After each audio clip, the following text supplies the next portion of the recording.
Hello दोस्तों, M के study mall में आपका स्वागत है। इस वीडियो में हम आज बात करेंगे बिहार अमीन 1767 को लेके बहुत से स्टूडेंट का प्रतिदिन एक ही कमेंट रहता है, सर ये किस प्रकार की जॉब है, इस पे चूँकि वीडियो बनाइए और साथ ही साथ इसका क्या प्रमोशन है, सैलरी क्या मिलेगी, ठीक है? इससे लेकर ही जो कि कितना कमा सकते हैं, बहुत तरह की जो है प्रश्न आते रहते हैं, ठीक है? प्रतिदिन स्टूडेंट एक ही जो बात को है वो पूछते रहते हैं कि सर इस पर ज़रूर बनाइए, ठीक है? कुछ-कुछ स्टूडेंट ऐसा कमेंट रहता है कि सर एक्सटेंशन ले सकते हैं कि नहीं इसमें, ठीक है? तो सभी बातों को हम इस वीडियो में करेंगे कि यह कैसी जॉब है, किस प्रकार लड़कियों के लिए कैसी जॉब है, ठीक है? तो बहुत से स्टूडेंट जो है कि मन में यही बात चलते रहता है उधड़-बुन ज्वाइन करने से पहले, क्योंकि अभी आपको पता होगा कि बहुत से स्टूडेंट का जो है सीजीएल में भी रिजल्ट आया होगा, साथ ही साथ रेलवे में एनटीपीसी से लेकर बहुत से है कैटेगरी में उनका हुआ होगा, तो वो इसी कन्फ्यूजन में फँसे रहते हैं कि क्या इसको ज्वाइन करना उचित रहेगा या दूसरे पोस्ट पर ज्वाइन करना ठीक रहेगा, अर्थात एसएससी का जो है। तो अभी नॉर्मली कोई भी इंसान सोच सकता है कि ठीक है, ग्रेड पे के व्यू से जाइएगा तो एसएससी सीजीएल तो बेटर माना जाएगा, बट अगर घर के पर्पज़ से रहिएगा तो बहुत अच्छी बात है, ठीक है? और रही बात एक्सटेंशन की, तो एक्सटेंशन के लिए खुद ज़िम्मेदार है। जब आप डिस्ट्रिक्ट में जाइएगा,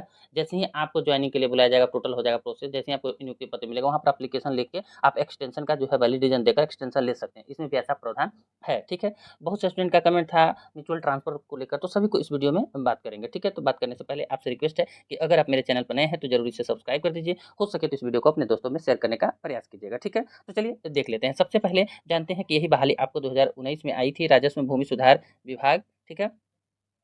बिहार सरकार के अधीन जिला उप संवर्ग के अंतर्गत अंचल अमीन, भूमि सुधार उप समहर्ता कार्यालय और भू अर्जन निदेशालय, ठीक है? ये रिक्त पदों पर नियुक्ति हेतु ऑनलाइन आवेदन के लिए था, ठीक है? तो इसमें पहले जान लेते हैं, 3 तरह का पोस्ट है, तो बहुत से स्टूडेंट यही सोच रहे थे कि सर इसके बारे में भी बता दीजिए।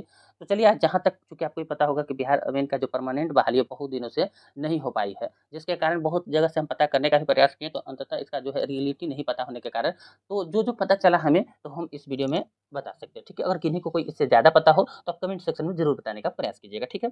देखिए, इस तरह का इसमें जो 2 तरह का है, जिला जो उप संवर्ग के अंतर्गत अंचल अमीर और उप समहर्ता कार्यालय, 2 तरह का पोस्ट है जो कि आपको जिला में ही रहेगा, अर्थात जिला ही इसको हैंडल करेगी, जिला के अंतर्गत ही आइएगा और इसको इधर से उधर आप नहीं कर सकते हैं, ठीक है? और भू निदेशालय का जो कंट्रोल वो एलआरसी खुद पटना करेगी, ठीक है? और इसका जो है जिला इस साइड से उस साइड, इस जिला से उस जिले में हो सकता है आपको ट्रांसफर किया जा सके, भू अर्जन निदेशालय में, ठीक है? तो आप समझ गए हैं कि भू अर्जन निदेशालय का जो जॉब जिनको मिलेगा इस जो है डिपार्टमेंट में, तो उनका डिस्ट्रिक्ट इधर से उधर किया जा सकता है, अर्थात चूँकि इसका कंट्रोल मेन पैनल होगा वो एलआरसी पटना करेगी, ठीक है? जो है मेन विभाग करेगी। और ये जो हुआ, ठीक है? जिला उप संवर्ग के अंतर्गत जो अंचल अमीन और भू सुधार समहर्ता कार्यालय, इसका जो है कंट्रोल वह जिला करेगी, अर्थात उसी जिला में आपको यहाँ से एक प्रखंड से दूसरे प्रखंड आप करते रहेंगे, ठीक है? तो इस चीज़ को आप समझ गए होंगे। अब इसका वर्क प्रोफाइल क्या है वो आने के बाद ही पता चलेगा। ऐसे भू अर्जन को थोड़ा ऑफिशियली वर्क मान के चला जाता है, ऐसे अमीन फुल्ली अगर माना जाए तो फील्ड वर्क ही माना जाएगा, ठीक है? और कुछ-कुछ मतलब कंडीशन में ये आपको है कि ऑफिशियली वर्क माना जाता है, लेकिन अधिकतर कंडीशन में आपको ये फील्ड वर्क ही मान के चलिए, ठीक है? तो इस बात को आप समझ गए होंगे।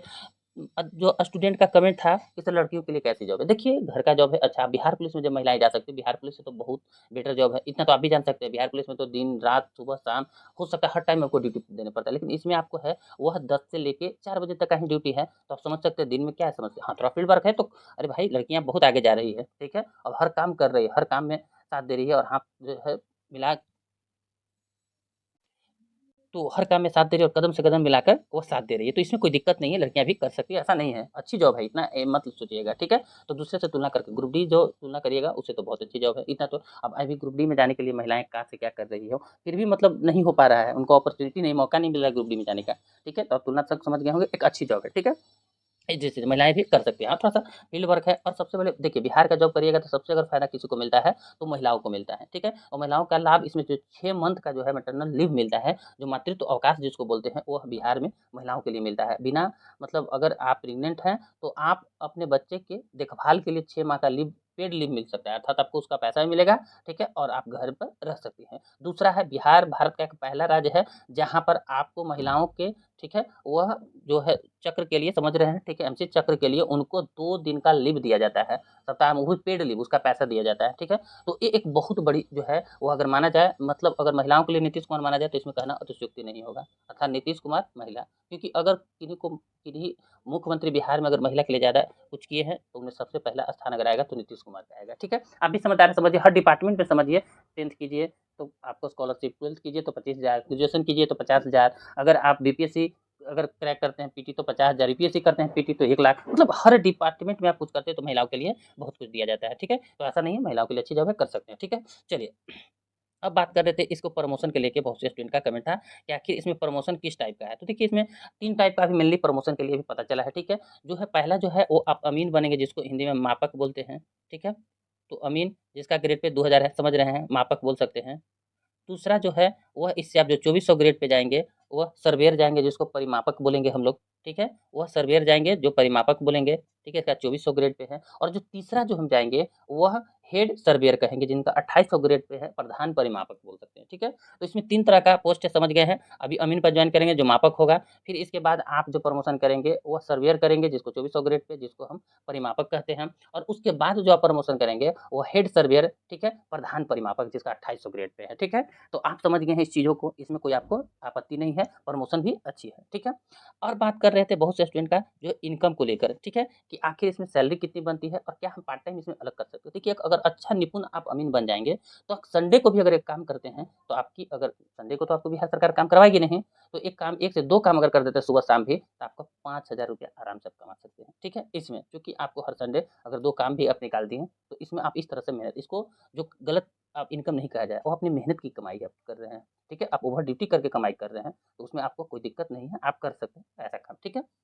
सैलरी अगर मान लिया जाए, तो इसमें जो सैलरी अभी इनका जो बनेगा, वह 32,000 से लेके 35-36,000 तक आप मान सकते हैं, बन सकता है। ये आपके जिला पर डिपेंड करता है कहीं-कहीं, ठीक है? इसके वैरी करेगा, ठीक है? तो 32 से 36 तक आप मान के चलिएगा इसमें सैलरी है, ठीक है? तो इस बात को भी समझ गए होंगे, ठीक है? तो आप इ इसके साथ-साथ सैलरी के साथ-साथ भी आप अगर मेहनत ज़्यादा करते हैं, अगर निपुण आप अमीन बन गए हैं, क्योंकि आपको पता होगा कि ट्रेनिंग दिलाएगी इसके बाद आपको एलआरसी, और वो पटना गया का रूटीन बन रहा है कि पटना या गया में आपको, या दोनों जगह आपको ट्रेनिंग का काम किया जाएगा, तो अर्थात आपको ट्रेंड किया जाएगा, जिसके बाद आपको डिग्री प्रोवाइड किया जाएगा और डिग्री का आपका लाइसेंस बन जाएगा, वो मान्य होगा, ठीक है। तो इस चीज़ को समझ गए, अगर आप निपुण हो गए तो समझिए आपको लाइफ टाइम आप काम कर सकते हैं। अगर बिहार सरकार में आप रिटायरमेंट भी ले लेते हैं, तो आप इतने निपुण हो जाएंगे कि उसके बाद आपका मांग मार्केट में इतना रहेगा कि एक काम का पता ही, उस टाइम का रेट क्या रहेगा वो हम नहीं बता सकते अभी फिलहाल। एक प्राइवेट जो अमीन होते हैं अभी के फिलहाल, वो किसी भी कहीं पर भी जाते हैं, 2 घंटा के लिए 3 घंटा के लिए काम करते हैं, तो वो 2500 से 3000 रुपया लेते हैं अभी का फिलहाल, जो अच्छे अमीन अमीन है, ठीक है। और अगर सरकारी अमीन की तो 4 से 5 तो नॉर्मली मान सकते हैं।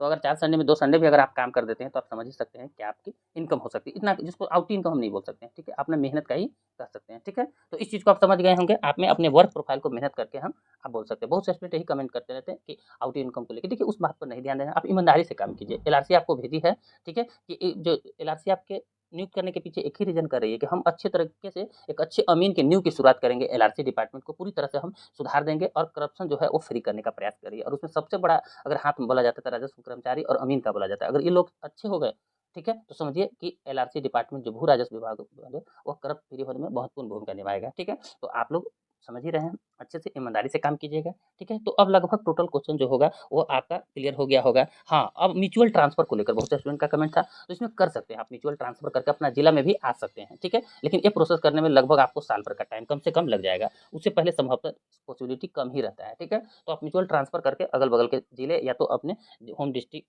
में भी आ सकते हैं। तो लगभग ये भी कन्फ्यूजन खत्म हो गया होगा। और उसके लिए हम आपको एक चूँकि ग्रुप भी बनाए हैं, जो कि इन फ्यूचर आप लोग को फ़ायदा मिलेगा, उसका हम लिंक डिस्क्रिप्शन में दे देंगे, जहाँ जुड़ने से आपको इन फ्यूचर में आप म्यूचुअल ट्रांसफर के पर्पज़ से आप जुड़ जाइएगा, जिससे कि आपको अगल-बगल का डिस्ट्रिक्ट प्रोवाइड करा दें। क्योंकि उस टाइम किसको आप खोजिएगा, कौन अगल-बगल का है मेरा, कौन मेरे होम डिस्ट्रिक्ट का में ड्यूटी कर रहा है, किनको अगल-बगल जाना है, ऐसा नहीं ना। तो वो उसको मिलाने के लिए इस पर्पज़ से किए हैं, ठीक है। तो चलिए आप समझ गए होंगे, अब इन सब बातों से कोई कन्फ्यूजन नहीं होगा। इन्हीं को अगर लगता है कि रेलवे में हम जॉइन करें, तो आप कर सकते हैं, कोई दिक्कत नहीं है। बट आप इसके वर्क प्रोफाइल को समझ गए, इसका वर्क प्रोफाइल 10 से लेके 4 बजे तक का शाम का है। अब उसी में आप समझ सकते हैं कि आप क्या है, नहीं है। बाकी जो रेलवे का काम आप समझ ही रहे हैं, कभी दोपहर का, कभी शाम का, कभी रात का, कभी मतलब भोर का, हर टाइम मतलब कोई भी टाइम आपका ड्यूटी दिया जा सकता है, ठीक है। आज अगर सुबह मिलता है तो कल हो सकता है शाम को ही मिले, परसों रात को भी मिले। बट इसमें आपको सिविल टाइप का जॉब है, ठीक है। तो ये एक अच्छी जॉब मान सकते हैं बिहार के लिए। बाकी आप लोग समझदार हैं, अगर किन्हीं को कोई कन्फ्यूजन हो तो कमेंट सेक्शन में ज़रूर कीजिएगा। मिलते हैं अगली वीडियो में। मेरी वीडियो देखने के लिए आपको बहुत-बहुत धन्यवाद। अगर मेरी वीडियो अच्छी लगी हो तो कृपया इसे लाइक करें, हो सके तो अपने दोस्तों में शेयर करें, और मेरे चैनल पर न्यू हैं तो ज़रूर इसे सब्सक्राइब कर दीजिए। बहुत-बहुत धन्यवाद।